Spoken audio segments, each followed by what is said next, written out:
So joining me for this month's call are two of our best-known security authors over at Pluralsight, Troy Hunt and Dale Meredith, who have been working slavishly, guys, for, what is it? It feels like about 10 years now on our extensive ethical hacking series. It feels pretty close to that right about now. So so everybody's kind of familiar, we decided at Pluralsight to kind of go after this series using the EC Council's Certified Ethical Hacker kind of exam objectives as the inspiration for our outline. We kind of organized the series around those objectives, but the course isn't really just an exam prep course. And in fact, Troy, I know that as we got started, you and Dale both had some concerns about kind of going down this because there's a lot of people in the InfoSec field who are professionals who kind of aren't huge love of the entry-level kind of certified ethical hacker. And I know a lot of it's because people go take this one test, which is just all multiple choice, and suddenly they think they're a hacker and they want to get a job and get paid $100,000. How did you decide to kind of face that as you dove into the series? Yeah, look, it's a good question, and I guess what I wanted to do was make sure that people had in-depth information about the nature of the risks. So rather than just say, you can go and run these tools and you can point these at your web things, and I covered most of the web-centric domains. I wanted to make sure they actually understood the underlying risks. So I gave them more information about here are the mechanics of how these things work, and went a lot deeper. So I'd like to think that it on the one hand ticks off the syllabus from CEH, but on the other hand gives people a lot more background and gives them a bunch of courses that they can do independently of CEH as well, whether they're interested in going for their cert or not. And Dale, you kind of did a similar approach, right? I mean, you guys kind of worked together on this, and I know some of your courses are, 4, 5, and 6 hours, which is way more than you would normally see if you were just teaching someone to pass an exam. Yeah, one of the exciting things that I had, or the experience that I had here with creating this course is when I teach ethical hacking in a classroom environment, we're limited to just 5 days. And I never get the chance or the opportunity to dive deep. It's always just a real fast-paced course. And I was excited that we were able to go through and take a lot of time, like Troy said, go through and dive a little deeper into each of the subjects and spend more time where we needed to, as well as also, keep things up to date.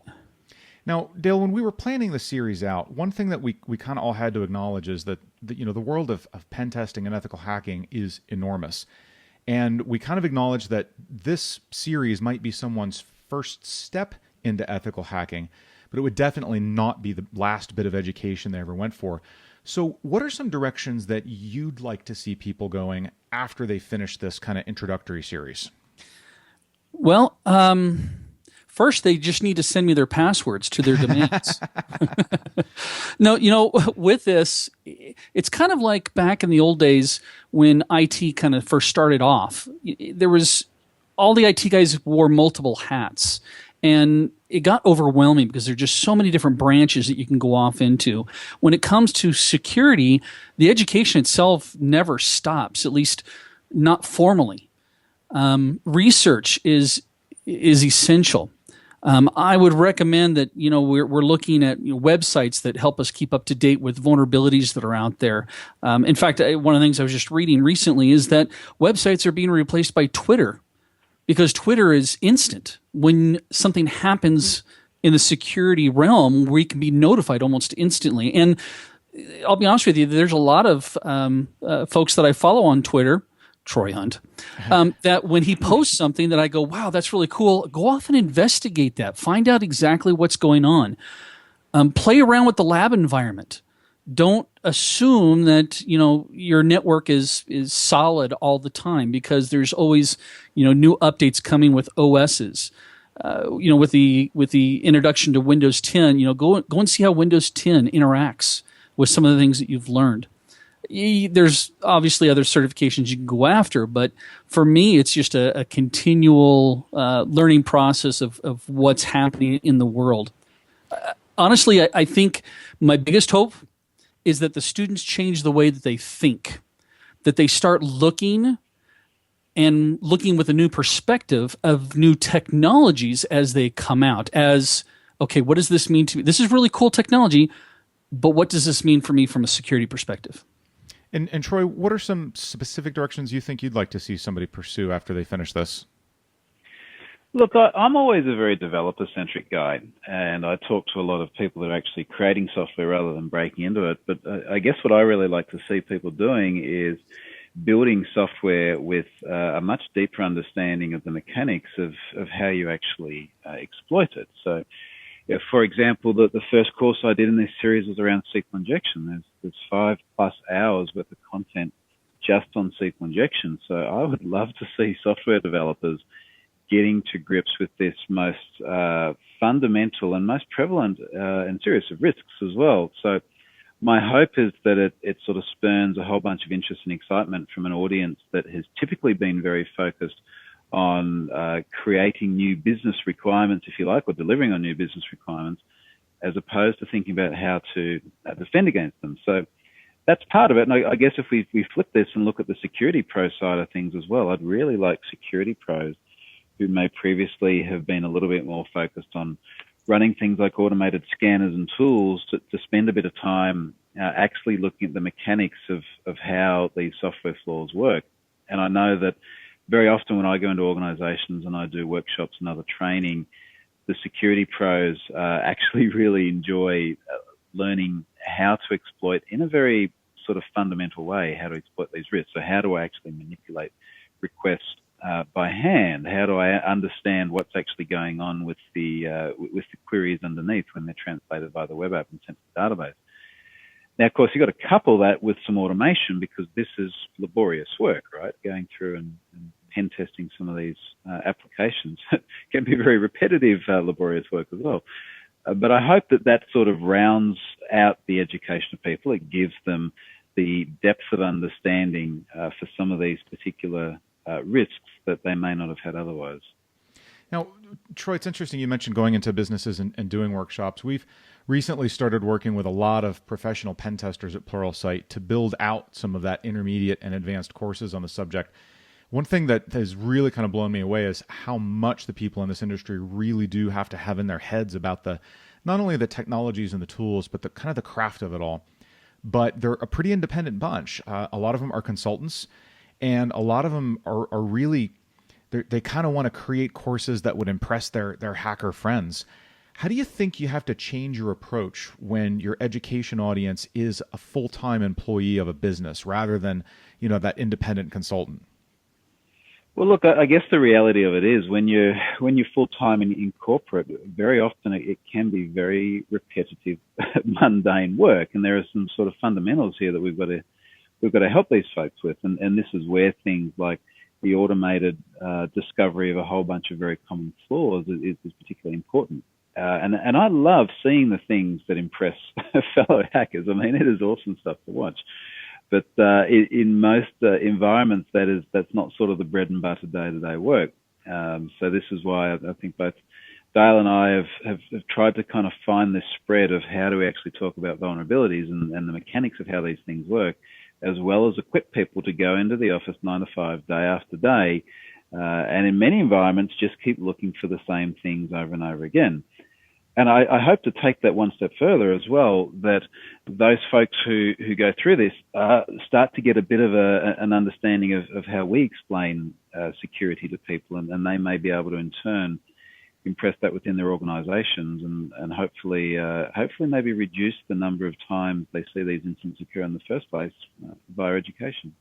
Now, Dale, you mentioned something that I want to come back to, which is that you're hoping that the series helps people change the way they think about security. And it's funny because as we start to engage with these other InfoSec professionals to try and get courses done, we'll send them to our sign up to be an author page, and they want to know where that email address is going and where that information is being stored.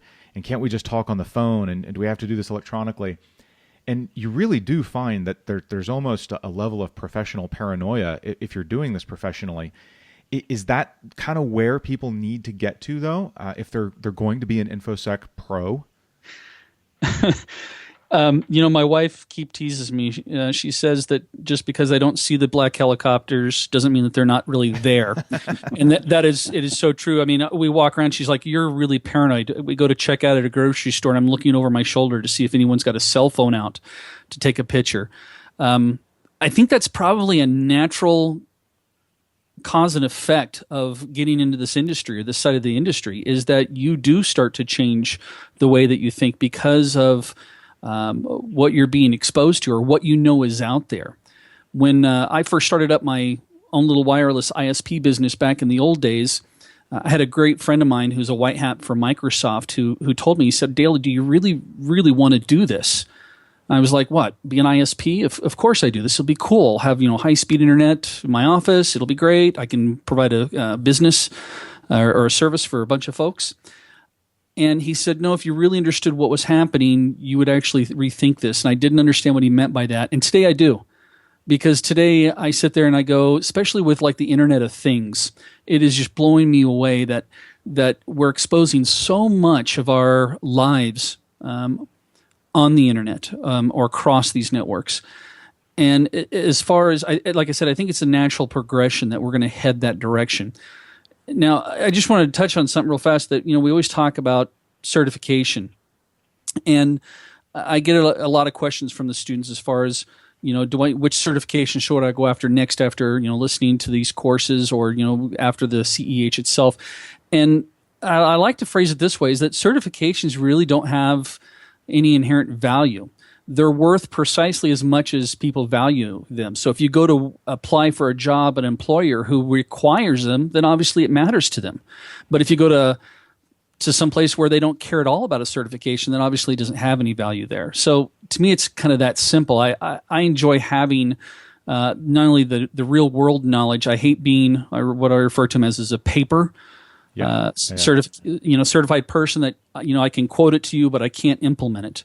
I hate that. That's not my goal here. I don't think that's Troy's goal here in trying to educate the folks. Now, aside from some of the, I guess, very high level and almost conceptual, almost management level information security certifications, and I'm thinking things like, the ISACA auditing ones and some of the high level ISC squared ones. What's sort of the uptake on certifications in InfoSec? And I'll tell you kind of my angle here is, we have a big discussion about this in Pluralsight all the time. Our developer pillar really does not produce training that lines up directly against exams, because as a developer, you've got a portfolio. If you go in on an interview, you can show people code you've written and you can show them apps you've written. You can carry it around with you. As an operations person, you can't really carry around that last network you built out, and you can't share a whole lot of details about the infrastructure you've designed because it's somebody else's infrastructure. And so certifications in the ops field have technically kind of tried to serve in lieu of that to varying degrees of success. And it's kind of interesting because you guys have both got experience on both that dev and ops side. What's your take on how the InfoSec industry in general is viewing some of these certifications that are out there? Troy, you want to take that one first? Yeah, so in terms of how some of these certifications are viewed, I guess the thing is to be really conscious of context. So what is the certification intended to set people up to do? And I know that one of the things that Dale and I discussed early on as well around things like the CEH content is this something that we expect people to do and then turn out to be some super hacker after that, where they go and have very large salaries with very sort of in-depth skills, or is this something which is a sort of step along the road to an InfoSec career? And we really felt that, I guess there's two ways of looking at it. In part, it is more the latter, insofar as this is what gets people heading in the right direction, and they start to sort of develop these competencies which they can then apply in their careers. And in part as well, we wanted to try and multi-purpose the content of this course so that we could make sure that people go and do this exercise, develop these skills, and then they may want to focus on one particular area. So, I just mentioned developers. A lot of developers don't necessarily want to go out there and have InfoSec careers, but we want them to go through, do this content, develop some really strong skills, and then be quite proficient in those respective areas. So I think that the context and what we hope people to be able to do after they've done this is really important. And it's probably worth noting also, we're talking sort of 20 plus courses. Most of them are 3 hours plus, which is a really large amount of content. Even with all that, you're not going to walk out the door and like I say, suddenly be a super hacker, right? So this is something which is a journey for people. And I think about even even the other security content I've created on Pluralsight, let alone all the other ones that are out there, there is so much more beyond this. But this is a really good start. But as I think Dale said earlier on, it's not the end either. Yeah. I've actually noticed an interesting trend happening both on the ethical hacking side as well as on the Microsoft side, and that is a lot of times I go to teach the course, and the IT guys, I always start the course off with, okay, who's here for knowledge transfer versus who's here for certification, because I'll actually adjust my teaching mechanism or the way that I teach based off of the input that I get from the class. And I would say in the past year and a half, 95% are just there for knowledge transfer. They really don't care about the certification per se, but they're also already established within their organization. Most of my students have always been, corporate IT guys already, not the folks that are making that career change or that transitional student. I'm a plumber and I'd like to change my career.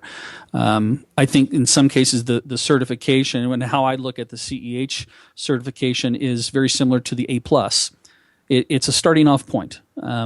From here, you're going to need to choose a direction, whether it's, as Troy mentioned, development, then you head that direction, or maybe it's mobile. I think mobile is going to be a huge InfoSec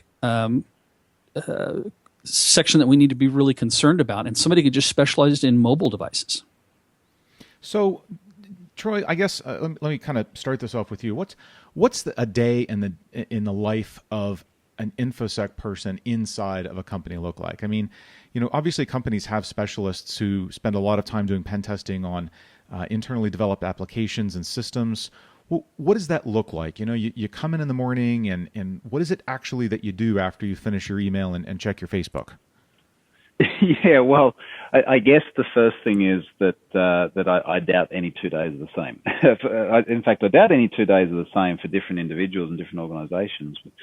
Yeah, even for the one individual, particularly given how much is changing very quickly in this industry, I think even for the one person going in day to day, there's always new threats and always new risks. So there's, again, probably a couple of different ways we can look at this. So for many individuals inside a corporate environment, the work can be very repetitive. So I think about my experiences behind the firewall, if you like. And very often it is just going through continually reviewing apps and reviewing new business ideas and sort of seeing where are the flaws going to be in that. So there's a degree there of just being able to deal with that very regular, repetitive business nature. On the other hand, there is, as I just mentioned and Dale touched on earlier on, there's just a lot happening in the industry. There's a lot changing very quickly. And when we think about some of the incidents that we've seen in recent years, particularly this sort of new class of bug, which is getting enormously popular, that is the bug with the cool name and the logo that's suddenly all over the headlines, and everyone needs to understand. You're shell shocked and your heart bleeds at the world. There's a lot there now that InfoSec pros and indeed IT pros in general need to stay on top of. And I'm kind of hoping that through content like what Dale and I have created, people start to get a much broader understanding of the mechanics of how IT systems, applications, and of course security work, so that when there's the next thing next week, next month, and there will be a next thing, and it will have a good logo and a good name, people have this grounding where they understand the mechanics of things like TCP/IP. I mean, that's a probably pretty fundamental one. How many people understand the way these handshakes work? It's often down there at that network stack that these vulnerabilities operate. So I'm hoping that sort of gives them the foundation which they can then use when they have to deal with those vulnerabilities later on as well. And Dale, so let's say somebody decides that sounds like it's for them. It's kind of an engaging, brain intense field in a lot of ways, which is going to be appealing to a lot of folks. So let's say I work inside of a big company and we've got an InfoSec department. What are some of the things I should do to start lining myself up to make that move? Wow. Besides listening to my courses over again, no. One of the biggest things you can do is, obviously there's several different websites out there that keep you up to date with what's going on, but one of your biggest resources is going to be attending a security conference of some sort. Getting the ability to socially interact with people that are doing the same thing that you're doing, like going to a DEF CON or a Black Hat or a Hacker Halted conference. Also following the blogs that or that are security related. There's just with the internet, there's just another day I got to use my word. There's a plethora of resources out there. Again, I think before you can say what you want to go after, you have to determine what your focus is going to be. Now, you mentioned conferences. It's kind of interesting because obviously every subset of the IT world has its conferences, but you get to something like the Microsoft side, and aside from the big first-party event that Microsoft throws, the conferences tend to be really, really small. They're not huge affairs, and you can go easily your whole career in the Microsoft space and do quite well for yourself, if not excel, do quite well never going to a conference. But it sounds like you're saying in the InfoSec world that face time is a little bit more important. I think it's a great way for InfoSec people to introduce themselves and actually see what's happening. Some of the sessions that I've attended in some of these conferences just blew me away. I had no idea that some of these concepts were available, or some of these vulnerabilities that were out there, and it was leading edge stuff. So, granted, okay, it's kind of interesting because you're right, you go to a Microsoft conference and, besides the keynote speaker, that's about it. Some of these other conferences, when they offer training, where you get to go and, sit down with the guy who created Metasploit, and take a class from him, being able to ask them questions. And like I said, that interaction is, to me, it's invaluable. So just to kind of take us to a closeout here, and Troy, we'll start with you. This ethical hacking series has covered an enormous range of topics. Very much the mile-wide and inch-deep overview that it was intended to be, although you guys were able to go quite a bit deeper than an inch on most of these. Did you have one or two of those topics that were like your personal favorite, like ones that really just mean a lot to you? Yeah, there's probably two that come to mind for me, and one would be the first one I did, which was on SQL Injection. And I spent a lot of time seeing SQL Injection in the wild. Recently, we've seen it against in attacks rather, like the Philippines Election Commission. So it's something really, really serious that we do see very frequently. It's very high impact when it happens, and it's also very frequently misunderstood. So I was really interested in creating that one and going down to a really, really deep level. And I'm very, very happy with that course, actually. So that was one, and the other one, and this one sort of surprised me in terms of how much I enjoyed creating it. And it also surprised me when I saw it was rating 5 stars the other day, which is a hard achievement on Pluralsight, because the bar's set pretty high, is the DDoS course, or denial of service. So that was particularly interesting because it's such a prevalent attack which can be mounted against any application, whether it has a sort of an express vulnerability, as you might find with, say, SQL Injection, or not. It is simply, you're on the internet, well, that's a good starting point. And we see that used in really obscure situations. I mean, even whilst writing the course, back in January this year, we saw anonymous DDoSing Nissan because of the whales. And you sort of go, hang on, why again? Well, because Nissan is a Japanese company and Japan has the whaling thing going on. So that is a reason to try and take down a multinational. And they caused the company a great deal of damage. And what I didn't realize until I actually went through and did the course and really researched some of the figures as well, is that the cost of outage for organizations was just ginormous. It was getting into, for some of them, tens of thousands of dollars a minute to be offline. And that was staggering. So I'm actually really happy that course has done so well, and people seem to be genuinely interested in learning more about that risk. And Dale, do you have a topic or two that was near and dear to your heart? I really enjoyed the malware one, and we're seeing that just really hit this industry right now with ransomware and the concept of socially engineering somebody to do something they wouldn't normally do via malware.